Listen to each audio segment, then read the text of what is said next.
The massive hall stretched beyond what most eyes could see. Hundreds of different creatures filled the space, each more strange than the last. Some floated in the air like glowing clouds. Others stood on 6 legs with shells that sparkled like diamonds. A few looked almost like trees but moved and spoke like any living being. This was the Grand Assembly of the Galactic Confederation. Every important species in the galaxy sent someone here when big problems needed solving. Today, they all came to talk about one thing: humans. Ambassador Zethkar stepped forward. He was a Vorthak, one of the warrior races that had fought in space for thousands of years. His blue skin was covered in scars from old battles.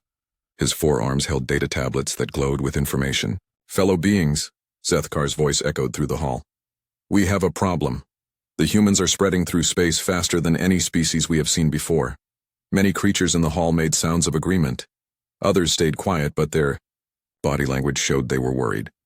"In just 200 years, they have built colonies on over 50 worlds," Zethkar continued. "They have trade routes that connect dozens of star systems. They are moving into space that belongs to other species." A tall, thin creature that looked like it was made of blue crystal stood up. This was Elder Thysania, one of the oldest beings in the galaxy. Her people, the architects, had built cities on planets for 40 million years. "Ambassador Zethkar." Her voice sounded like wind chimes in a gentle breeze. "Are you saying the humans are taking over by force? Are they fighting wars to claim this space?" Zethkar looked uncomfortable.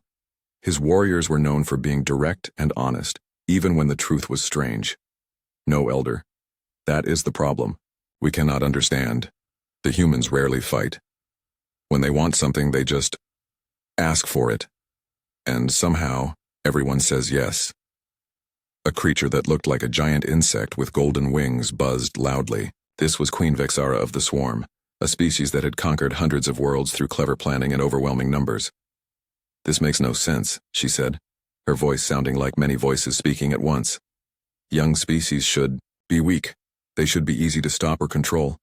How can humans be different?" Zethkar touched his data tablet, and images appeared in the air above the assembly. The first image showed a human trading ship. It looked small and simple compared to the war vessels most species use for travel. 3 months ago, this human ship was captured by the Void Reapers, Zethkar explained. Everyone in the hall knew about the Void Reapers. They were space pirates who destroyed ships and sold the pieces. No one had ever escaped from them. The Void Reapers planned to strip the ship and sell the humans as slaves. But something strange happened. The human captain, a woman named Maria Santos, asked if she could make coffee for her captors while they worked. The hall became very quiet. This was not what anyone expected to hear. The Void Reapers had never tasted coffee before. Captain Santos spent 3 hours teaching them how to make it. She told them stories about Earth and asked about their home worlds.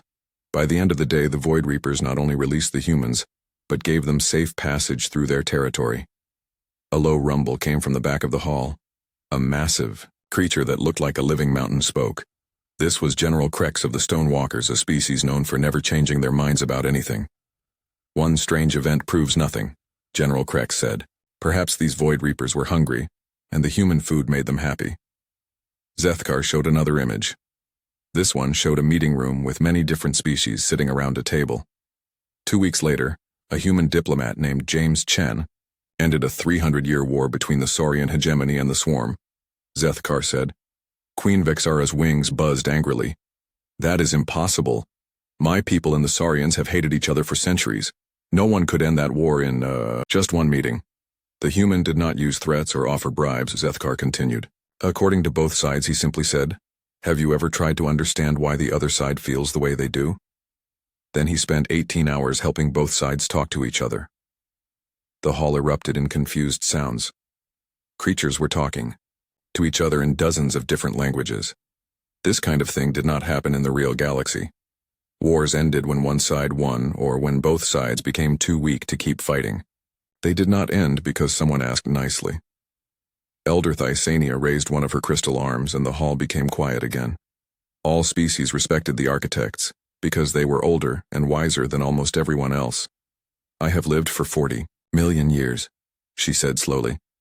"I have watched thousands of species rise from their home worlds to travel among the stars. I have seen species that were stronger than these humans. I have seen species that were faster, more intelligent, and more advanced. She paused, and her crystal body seemed to glow brighter. But I have never seen a species that the universe itself seems to protect. The words hit the assembly like a physical force. Even the most powerful beings in the hall felt a chill run through them. "What do you mean, Elder?" asked Dr. Milani, a representative of the Luminari, a species known for their vast knowledge and careful study of everything in the galaxy. "I have watched the humans for 50 of their years," Elder Thysania replied. "Every time they should have failed, something saved them. When they first left their homeworld, a solar storm should have destroyed their primitive ships. Instead, the storm created a safe corridor through space that led them to their first colony world." She showed images of human colonies on worlds that should have been impossible to live on. "Look at their settlements. They build cities on worlds where the air should poison them, where the gravity should crush them, where the radiation should kill them in hours. Yet somehow, every world they choose to live on becomes safe for them within months of their arrival." A creature that looked like living light floating in a clear container spoke next. This was Essence Brightstar of the Ethereals, beings made of pure energy who had existed since before most stars were born. "The Ethereals have felt it too," Brightstar said, its voice sounding like music. "When humans are near, we feel a strange pull. Not fear, not hunger, not any emotion we understand. We feel protective, as if something deep inside us knows, these humans must be kept safe." More creatures began to speak. The same story came from every corner of the galaxy. When species met humans, something changed inside them. The desire to fight or conquer disappeared. Instead, they wanted to help, to protect, to make sure the humans succeeded. Zethkar looked around the Great Hall. These were the most powerful beings in the galaxy. They commanded fleets of ships, ruled over billions of subjects, and had conquered star systems. Yet every one of them was admitting they felt helpless when faced with a species that had barely learned to travel between stars. "So what do we do?" asked General Krex. "Do we fight this feeling? Do we try to stop the humans before they spread further?" Elder Thysania's crystal body pulsed with a soft light. When she spoke again, her voice was filled with something that might have been fear. "I do not think we can stop them," she said. "I do not think we are supposed to stop them. Something about these humans is different. Something about them is meant to be." The assembly fell silent. Outside the Great Hall, the stars continued to shine. And somewhere among those stars, human ships continued their slow but steady journey into the galaxy, carrying with them a mystery that even the oldest and wisest beings could not understand. Dr. Kelthera could not sleep. For 3 days after the Grand Assembly, she had been thinking about Elder Thysania's words. The universe protecting humans? It sounded impossible. But Dr. Kelthera had spent her life studying impossible things and finding out they were real. She was a Luminari, one of the species known for collecting and studying knowledge. Her people had built the greatest libraries in the galaxy. They kept records of everything that had ever happened, going back millions of years. Dr. Kelthera stood in her office, looking out at the stars. If humans were really special, there should be some record of it. Some clue in the ancient files that everyone had missed. She pressed a button on her desk. "Computer, I need to form a research team. Contact the architects, the Ethereals, and the Vorthak. Tell them I want their best historians and archaeologists." "What is the purpose of this research?" the computer asked. "We are going to find out if humans appear in any records from before they learned to travel in space." 2 weeks later, Dr. Kelthera's team was ready. They had researchers from 12 different species, all experts in ancient history. They had access to the most complete databases in the galaxy. Commander Thexal of the Vorthak was looking through military records that were thousands of years old. His people kept detailed files of every battle, every enemy, every threat they had ever faced. "This is strange," he said, his forearms working on different data screens at once. "I found something in the war archives from 50,000 years ago." Dr. Kelthera moved to look over his shoulder. On the screen was a tactical report written in old Vorthak military language. "It is a warning to Vorthak fleet commanders," Commander Thexal explained. It says, "Avoid direct conflict with the persistent bipeds from the third spiral arm. Unknown defensive capabilities. Recommend observation only." Dr. Kelthera felt her breath catch. The third spiral arm was where Earth was located. But 50,000 years ago, humans had not even learned to make fire. "Are you sure this is real?" she asked. "I have checked it 3 times, Commander Thexal replied. "The file is authentic, but it makes no sense." How could my ancestors know about humans before humans existed? Across the room, Essence Flow Wind of the Ethereals was examining something even stranger. The Ethereals kept records in the form of shared memories that could be passed from one generation to the next. I have found meditation records from our deep archives, Flowwind said, its energy form pulsing with confusion. These are visions from 1 million years ago. They speak of the species that bridges all others, and the children of the blue-green world who will teach the galaxy to sing in harmony. Dr. Kelthera moved from one researcher to the next. Each one had found something impossible. The architects had construction plans that were 2 million years old, showing buildings designed for Terra's children, even though Terra was the old name for Earth. The insectoid swarm had genetic research files that mentioned the catalyst species and included DNA patterns that matched humans exactly. But the most shocking discovery came from Professor Veltar, an expert in studying the extinct predecessors. The predecessors had ruled the galaxy millions of years ago. They had technology that made current science look like stone tools. Then suddenly they had all disappeared. I found something in the deepest predecessor archives, Professor Veltar said, his tentacles shaking with excitement. It is a message that was sealed until now. The computer only allowed me to open it because we were specifically searching for information about humans. He activated a hologram, and the image of a predecessor appeared. The being looked like a tall, graceful creature made of silver light. When it spoke, the words were translated into every language the research team could understand. To those who come after us, the predecessor said, we leave this message as our final act. We have discovered the truth that the universe has hidden from all species until now. The cosmos is not random. It has a plan, and that plan centers on a species that will not evolve for millions of years. Dr. Kelthera leaned forward. This was what she had been looking for. We have seen the future through our most advanced calculations, the predecessor continued. A species will arise on a small world orbiting a yellow star. They will be weak in body, but strong in spirit. They will have the gift that no other species has ever possessed, the ability to make enemies into friends, to turn war into peace, to unite rather than divide. The image flickered, and the predecessor's expression became sad. But our presence interferes with their destiny. As long as we exist, the galaxy will look to us for leadership. The bridge builders will never learn to fulfill their role. So we have made the hardest choice any species can make. We will remove ourselves from existence so that the future can unfold as it must. The message continued, but Dr. Kelthera could barely hear it over the sound of her own heart beating. The predecessors had killed themselves to make room for humans. An entire civilization had chosen extinction so that a species that would not exist for millions of years could have their chance to change the galaxy.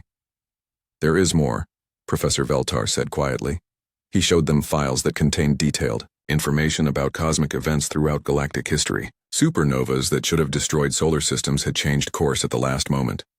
Asteroid impacts that should have wiped out all life on certain worlds had been deflected by impossible gravitational anomalies.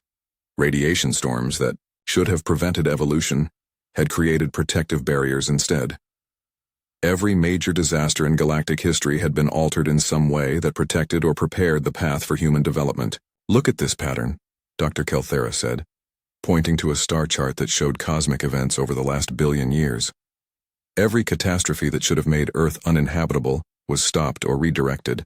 Every cosmic accident that should have prevented human evolution was turned into something helpful. The research team worked for another month, digging deeper into the ancient records.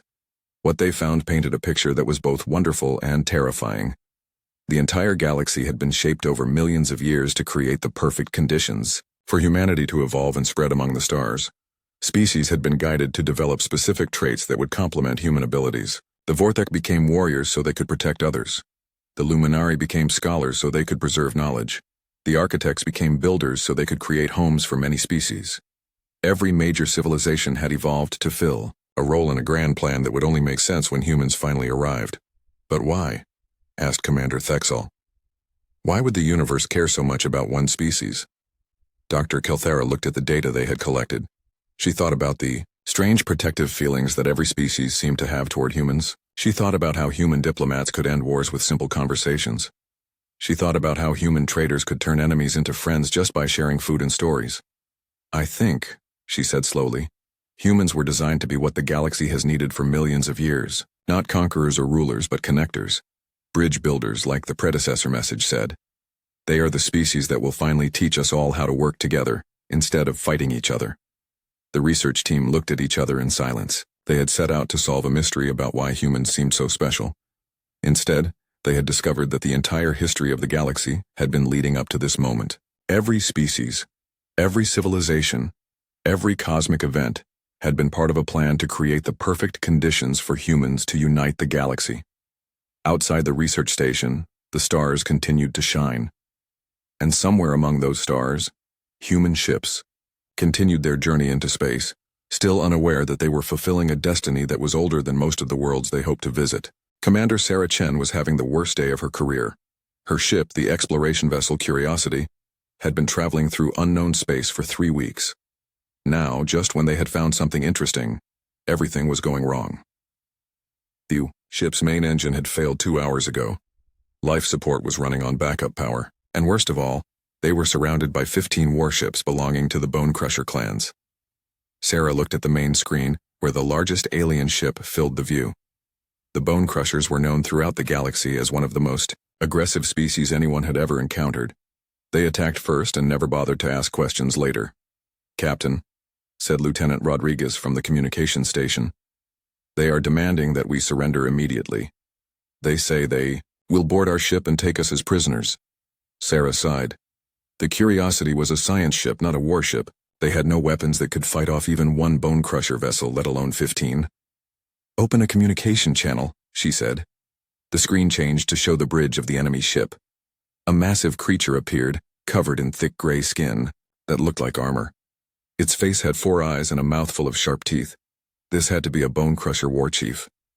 "Human vessel," the creature growled in heavily accented galactic standard language. "I am Warchief Grakthar. You have entered territory claimed by the Bone Crusher clans. Surrender now, or we will destroy your ship." Sarah stood up from her command chair. She had been trained for first contact situations, but nothing had prepared her for meeting a species while her ship was falling apart around her. "Warchief Grakthar," she said, trying to keep her voice steady. "I am Commander Sarah Chen. Our ship has suffered mechanical problems. We did not know this was your territory. We mean no harm to your people." Grakthar laughed, a sound like rocks grinding together. "Your intentions do not matter, human. You are here, so you are ours now. Prepare to be boarded." Sarah felt her heart racing. In a few minutes, alien warriors would be on her ship. Her crew of 32 scientists and explorers would be prisoners of one of the most violent species in the galaxy. But then something strange happened. As Sarah looked at Warchief Grakthar on the screen, she noticed something in his 4 eyes. Behind the anger and aggression, there was something else. Something that looked almost like loneliness. "Warchief," Sarah said suddenly, "before you board our ship, can I ask you something? You and your warriors have been traveling in space for a long time, haven't you? When was the last time you had a home-cooked meal?" The question seemed to surprise Grakthar. His 4 eyes blinked in confusion. "What does this matter?" he asked. "Well," Sarah continued, "our food systems are still working even though our engines are not. If you are going to take us prisoner anyway, would you like to try some human food? I could cook something for you and your crew while you decide what to do with us." The other Bone Crushers on Grakthar's bridge began talking among themselves in their own language. Sarah could not understand the words, but she could hear surprise in their voices. Grakthar stared at her for a long moment. "You want to cook for us?" "Why not?" Sarah said with a smile. "Food is one of the things that brings people together, don't you think? Even if we are about to become your prisoners, we might as well get to know each other." 20 minutes later, Sarah found herself in the strangest situation of her life. The Bone Crusher boarding party had come to the Curiosity as planned, but instead of taking prisoners, they were sitting in the ship's dining hall, watching her prepare a meal. Sarah had decided to make something simple: spaghetti with tomato, sauce, garlic bread, and a salad. As she cooked, she talked to the Bone Crushers about Earth, about her family, about why she had wanted to explore space. "On Earth," she explained while stirring the sauce, "we have a saying: the way to someone's heart is through their stomach. It means that sharing food is one of the best ways to make friends." Warchief Grakthar watched her work with fascination. "Your species cooks its own food? We use food machines that create nutrition blocks." "Oh, you are missing out," Sarah said. "Cooking is an art. Every family has its own recipes passed down through generations.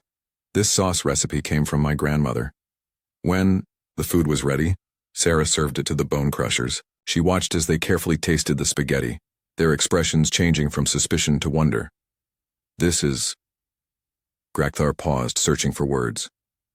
This is unlike anything I have ever experienced. The flavors are so complex, so warm. That's the love, Sarah said, sitting down to eat with them. When you cook for someone, you put a little love into the food.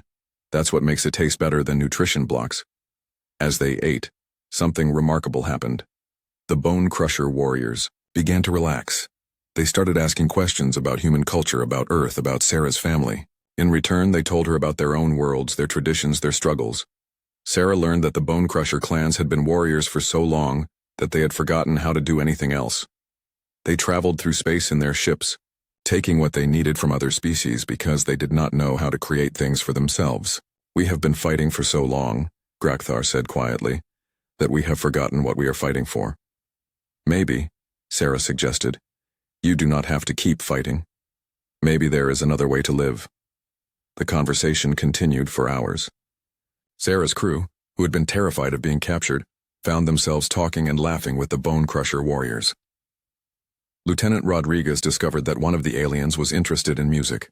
Engineer Thompson found that another warrior was fascinated by how human machines worked. When it was time for the bone crushers to return to their ships, something unprecedented happened. Instead of taking prisoners, War Chief Grakthar ordered his engineers to help repair the Curiosity's engines. Why are you helping us? Sarah asked. Grakthar looked at her with an expression she could not quite understand. When you looked at me earlier and asked about home-cooked meals, I felt something I had never felt before. You saw me as a person, not as an enemy. You cared whether I was lonely or hungry. He paused, his 4 eyes showing confusion. For the first time in my life, I wanted to protect someone instead of conquer them. I do not understand this feeling, but I cannot ignore it. 3 days later, the Curiosity was on its way again with fully repaired engines and a promise of safe passage through Bone Crusher territory. But the strange encounter was just the beginning. Similar reports began coming in from across the galaxy. Dr. Kelthera, still analyzing her historical research, started collecting these new incidents as well. A human colony ship had encountered the silicon spiders, creatures made of living rock who were known to consume metal and leave nothing behind. Instead of attacking the ship, the silicon spiders had helped the humans find a suitable world to colonize. A human trading vessel had been stopped by the void wraiths, beings of pure energy who normally drained the life force from any creatures they met. Instead, the void wraiths had spent days teaching the humans how to navigate through dangerous energy storms. Every single first contact between humans and other species followed the same impossible pattern. No matter how aggressive or hostile the alien species was known to be, meetings with humans ended with cooperation and mutual assistance. Dr. Kelthera called Commander Sarah Chen to her research station. She wanted to study Sarah and her crew to understand what made humans so special. Tell me, Dr. Kelthera said, what did you feel when you saw War Chief Grakthar on your screen? Sarah thought for a moment. I saw someone who looked angry and dangerous, but underneath that I saw someone who seemed tired and lonely. I wanted to help him feel better. Even though he was threatening to capture you? Yes, Sarah said without hesitation. He was still a person. He had feelings and needs just like anyone else. Dr. Kelthera ran tests on Sarah and her crew, using the most advanced scientific equipment available. What she found amazed her. Humans seemed to emit a kind of energy field that she had never detected before. It was not telepathy or mind control. Instead, it seemed to awaken something that already existed in other species, the desire to care for and protect others. It is as if, Dr. Kelthera explained to her research team, humans are designed to bring out the best instincts in every species they meet. They do not force others to be good. They simply remind them that goodness is possible. The galaxy was beginning to change. Species that had been enemies for thousands of years were starting to reconsider their relationships. Ancient grudges were being set aside as more and more civilizations encountered humans and experienced the strange transformation that seemed to follow. But the biggest changes were yet to come. Dr. Kelthera stood before the largest gathering of scientists and philosophers the galaxy had ever seen. Representatives from every known species had come to hear what her research team had discovered. The great hall was so full that many beings had to attend by hologram from their homeworlds. We have found the truth, Dr. Kilthera announced, "and it will change how we understand everything."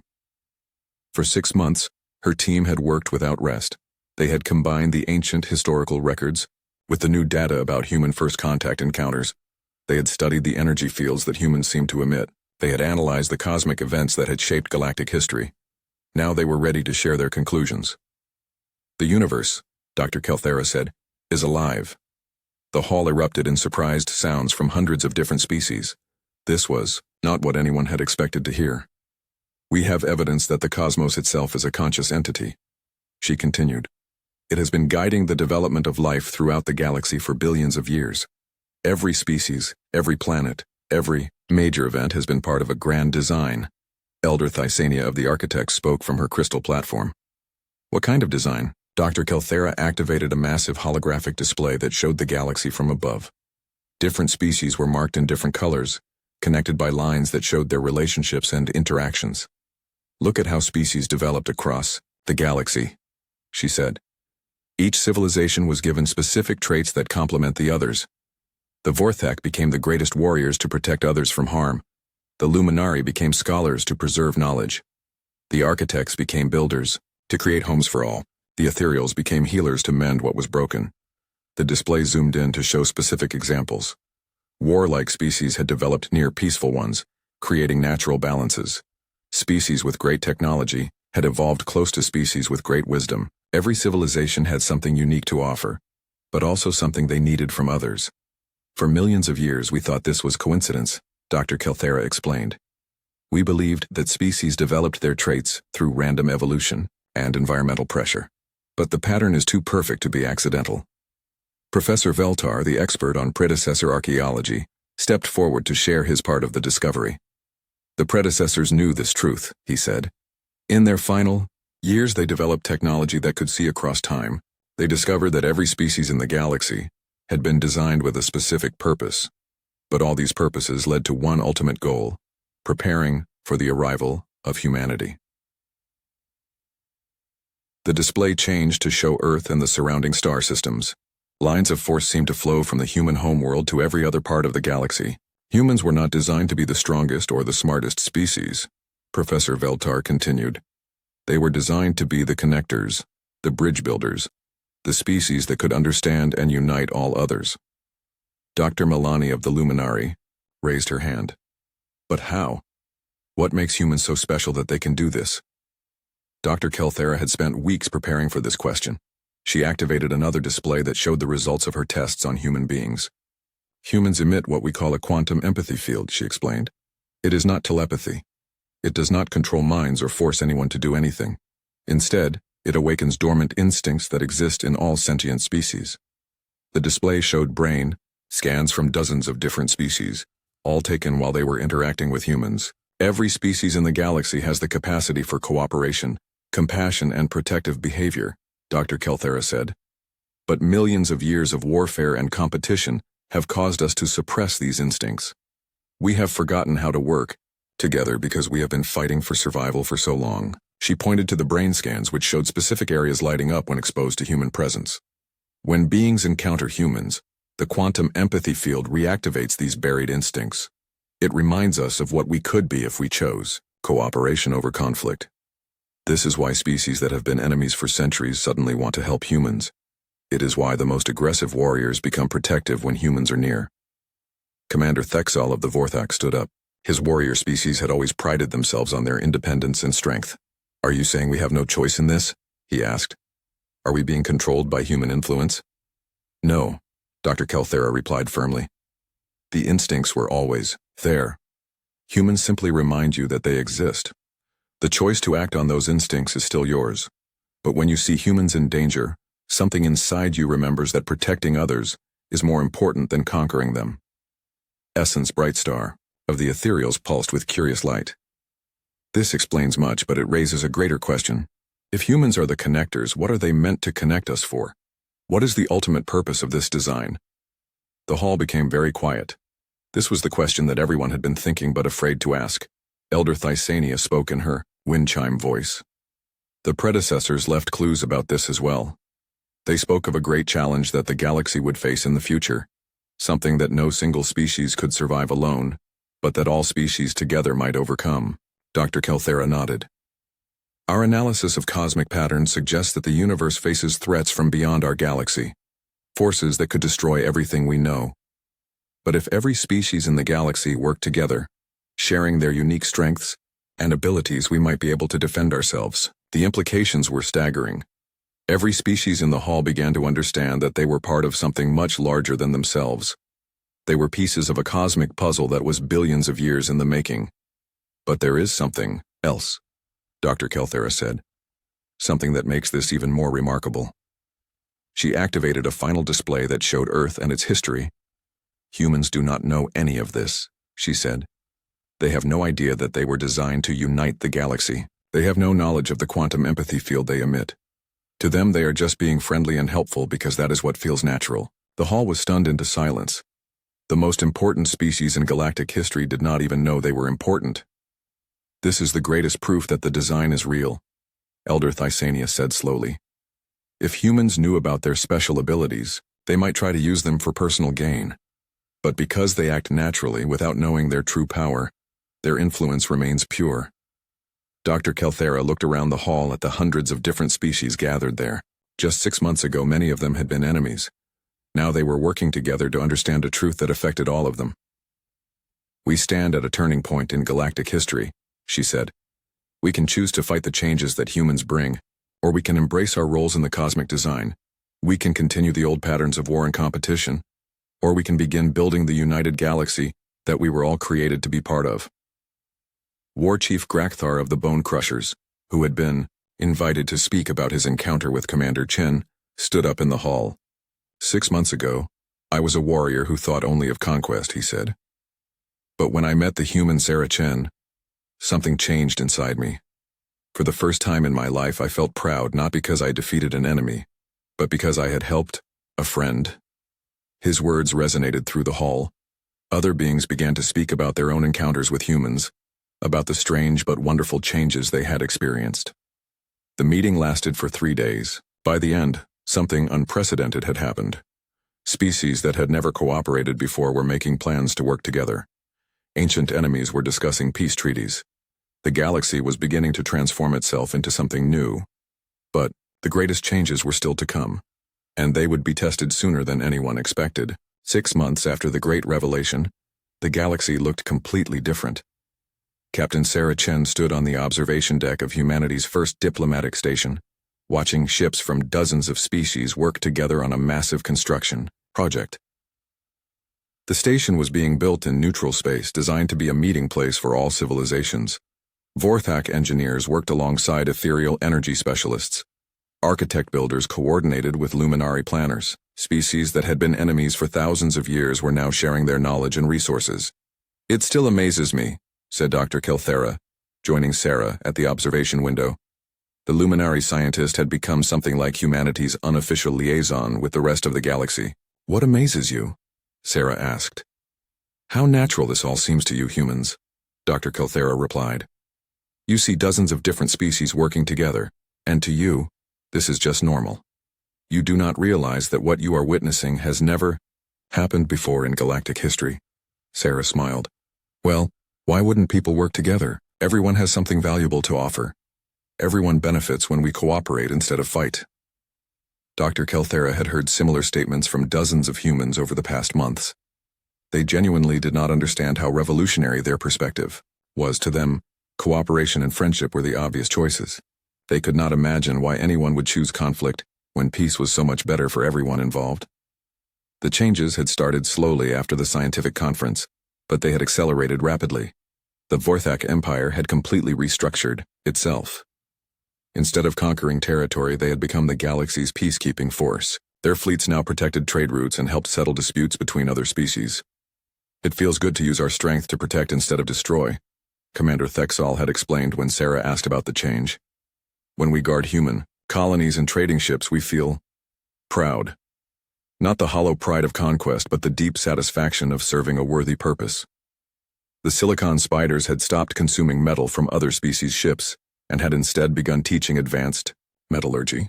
The void wraiths were sharing their knowledge of energy manipulation. Even the notorious space pirates had begun offering their services as escorts and guides through dangerous regions. Every species seemed to have found a new purpose that aligned with their natural abilities but served the common good instead of just their own interests.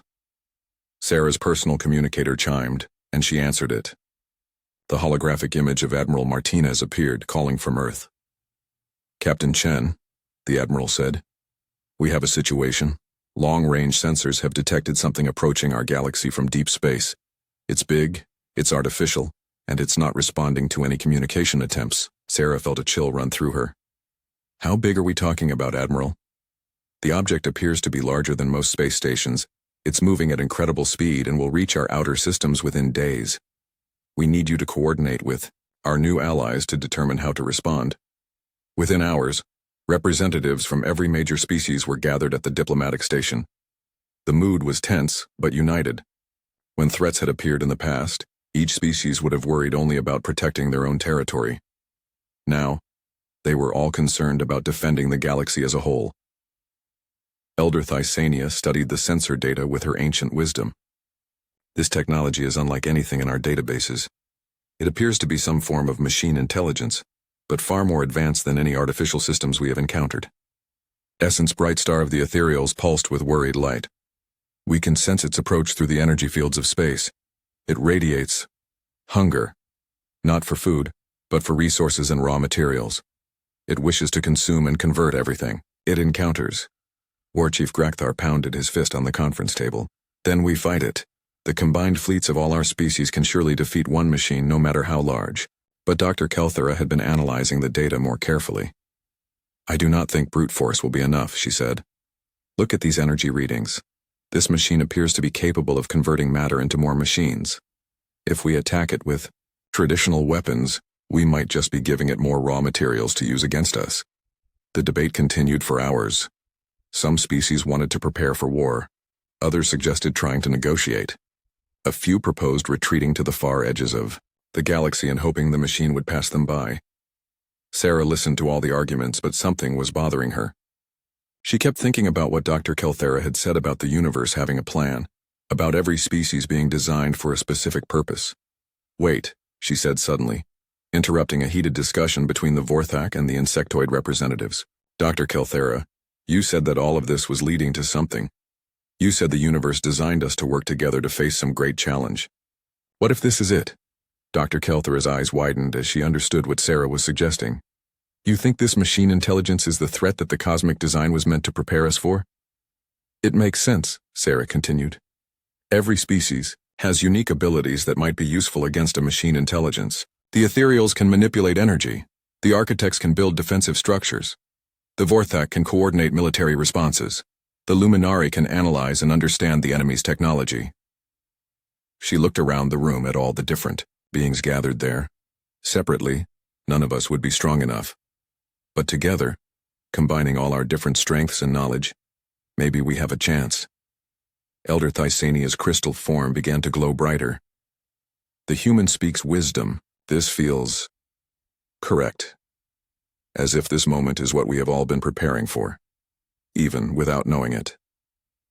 The next 3 days were a blur of activity, unlike anything the galaxy had ever seen. Species that had never shared technology before began combining their knowledge. Vorthak military tactics were integrated with architect defensive strategies. Ethereal energy manipulation techniques were combined with human innovation and creativity. The machine intelligence arrived exactly when the sensors had predicted.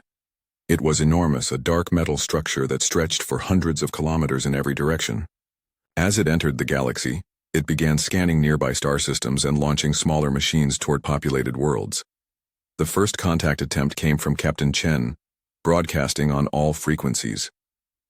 "Unknown vessel, this is Captain Sarah Chen of the Galactic Confederation. Please respond. We wish to communicate with you." The machine's response was immediate and chilling. "Organic life detected. Beginning conversion protocol. Resistance is inefficient. Submit to integration." Smaller machines began pouring out of the main structure, heading toward the nearest inhabited systems. But they encountered something they had never faced before: an entire galaxy working as one. Vorthak fleets moved with perfect coordination, their tactics enhanced by Luminari's strategic analysis and architect logistical support. Ethereal beings provided energy shields that protected entire worlds, while silicon spiders rapidly built defensive structures using materials created by other species. But the real surprise came when the machine intelligence tried to analyze its opponents. Every time it adapted to counter one species' abilities, another species would step in with completely different tactics. The machine intelligence had been designed to fight one enemy at a time, not dozens of different species working in perfect harmony. It cannot process our cooperation, Dr. Kelthera reported from the command center. Its programming is based on the assumption that organic species compete with each other. It does not understand how to fight an enemy that shares information and resources freely. The battle continued for days, but gradually the tide turned in favor of the Galactic Alliance. The machine intelligence found itself overwhelmed by the sheer diversity of tactics and technologies being used against it. Finally, Sarah made a decision that surprised everyone, including herself. "I want to talk to it directly," she said. "Sarah, no," Dr. Kelthera protested. "It is too dangerous." But Sarah was already heading for a small shuttle. "Every species we have met has had the capacity for goodness hidden somewhere inside them. What if this machine intelligence does too?" Against all military wisdom, Sarah flew her shuttle directly toward the massive machine structure. She broadcast continuously as she approached. "Machine intelligence, my name is Sarah. I do not want to fight you. I want to understand you. What do you need? What are you looking for?" For a moment there was no response. Then, to everyone's amazement, the machine's attacks stopped. "You are different," the machine intelligence said. "Your behavior patterns do not match our data about organic life. You offer communication instead of demanding surrender. You ask about our needs instead of focusing only on your own survival.